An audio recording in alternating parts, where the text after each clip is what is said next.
last summer, we spent a lot of the summer developing out further the vision for the Homes Guarantee. We wanted to write like a briefing book that had a pretty good amount of depth, but was also like legible and accessible about what this vision is. So we brought together this policy team. We went through a whole like 3-month long process to draft something and then bring in like 115 movement organizations to give feedback, and then put out a second draft, and then finally the final version on September 5th of last year.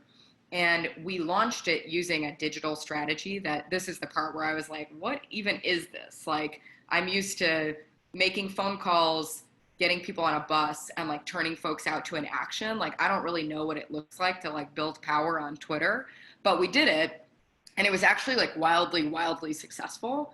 And so I think in retrospect, the strategy was this: we launched a vision into the internet on Twitter, and we were like legit organizers about tracking down influencers who we wanted to share out our message, because we knew those were people that other people would listen to and they would like credential our idea, right? So on that first day, AOC, Bernie Sanders, all these other like legit leftist leaders tweeting at Naomi Campbell, Kianga Yamahata Taylor, like all these folks were like putting our vision out into the world. And that caused it to like have this immediate sort of beautiful, huge entrance into the leftist like Twitter sphere, which is admittedly tiny.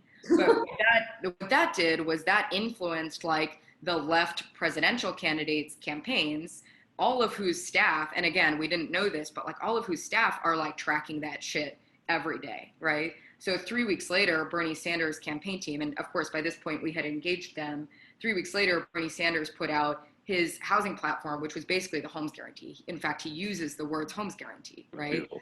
And we were like, holy shit. And that moved Elizabeth Warren, and that put us in conversation with Julian Castro.